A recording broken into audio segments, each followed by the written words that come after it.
मेरे साथ पिछली डिबेट में थे और इनकी स्पीच बड़ी वायरल हुई थी।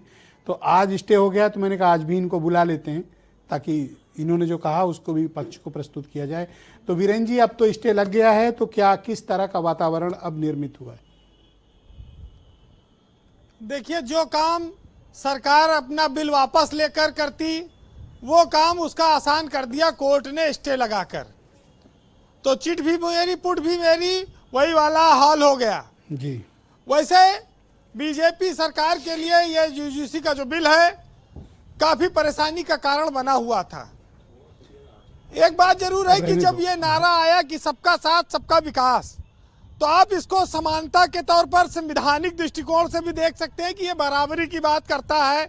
बीजेपी के इस नारे में ऊंच नीच भेदभाव नहीं है, लेकिन इस नारे के पीछे जब ये नारा चलने लगे राजनीतिक दलों का कि आपन भला भला जग माही और दूसरे का भला ठेंगे से नहीं, तब फिर मामला वहीं पे गड़बड़ा जाता है। देखिए, यूजीसी के बिल ने कट्टर से कट्टर बीजेपी के नेताओं को बोलने पर मजबूर कर दिया कि ये बहुत खतरनाक बिल है, इसको वापस लिया जाना चाहिए। जब अपने घर में विरोध की आवाज उठती है तो फिर आप उसको बहुत देर तक अनसुना नहीं कर सकते हैं, आपको सुनना पड़ेगा। और इस मामले ने तो अपने गांव-गांव में अपना प्रभाव छोड़ा है। आज कोर्ट ने जरूर स्टे कर दिया है, लेकिन नीचे तक बात पहुंच गई, लोगों में आक्रोश था। उस आक्रोश को सुप्रीम कोर्ट ने थामा है। बस यही कह सकते हैं कि नुकसान और फायदे की बजाय ये इक्विटी रेगुलेशन जो प्रावधान एक्ट है, इसको सुप्रीम कोर्ट ने सही पहचाना।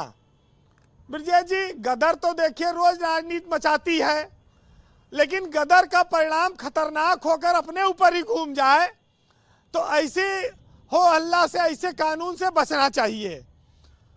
जहां तक लोग कहते हैं कि दलितों के साथ, गरीबों के साथ, कमजोरों के साथ, ओबीसी के साथ अन्याय होता है, उनको ऊपर उठाने के लिए सरकार जो उपाय करे उसका स्वागत होना चाहिए, लेकिन किसी को दबाकर वो उपाय नहीं किए जाने चाहिए। विभिन्न प्रकार के मत इस बार सामने आए हैं जी और जी। इस मत से बहुत सारे लोग सहमत हैं। वैसे देखिए, इस देश का दुर्भाग्य ब्रजेश जी जुड़ा कि जब से बीजेपी की सरकार आई, जो मानव संसाधन मंत्री बना, अब तो शिक्षा मंत्रालय हो गया, सबका भविष्य चौपट हो गया। ज्यादातर रमेश पोखरियाल निशंक बने थे, फिर स्मृति ईरानी बनी, अब धर्मेंद्र प्रधान आए हैं। ये मानव संसाधन मंत्रालय ही खतरनाक है। ये पता नहीं क्या करे, नेता के साथ कोई भरोसा नहीं है। तो इस बात को लेकर भी सावधानी रखनी पड़ेगी लोगों को। जी वीरेन जी, कंक्लूड करें प्लीज। जी देखिए, जब शिकायत करता कि शिकायत बहुत बड़ी हो जाए, कोई एफिडेविट ना हो, तो स्वाभाविक है कि उसका विरोध होना था।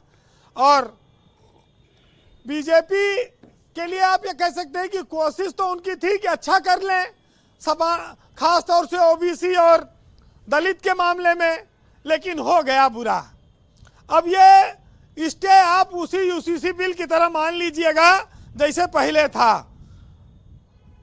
हालांकि कुछ लोग ना इसका स्वागत कर पा रहे हैं ना इसका विरोध कर पा रहे हैं। ये जरूर है कि तिलक तराजू और तलवार इन लोगों को हल्के में ना ले सरकार।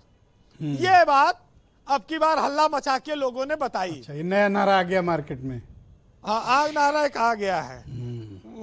वैसे आपको बताऊं कि एक राहत इंदौरी का एक शेर है कि डॉक्टर फर्रुख खान आपको जवाब भी शेर से ही देंगे, आप अपना कह लें पहले।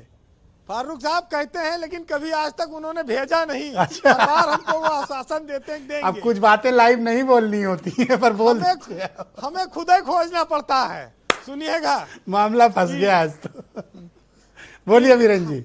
हाथ खाली हैं तेरे शहर से जाते जाते, और जान होती तो मेरी जान लुटाते जाते।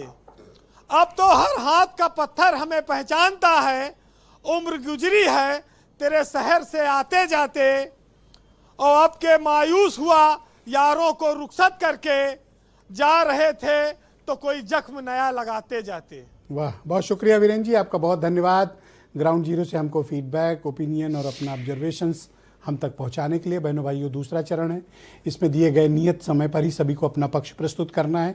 सबसे पहले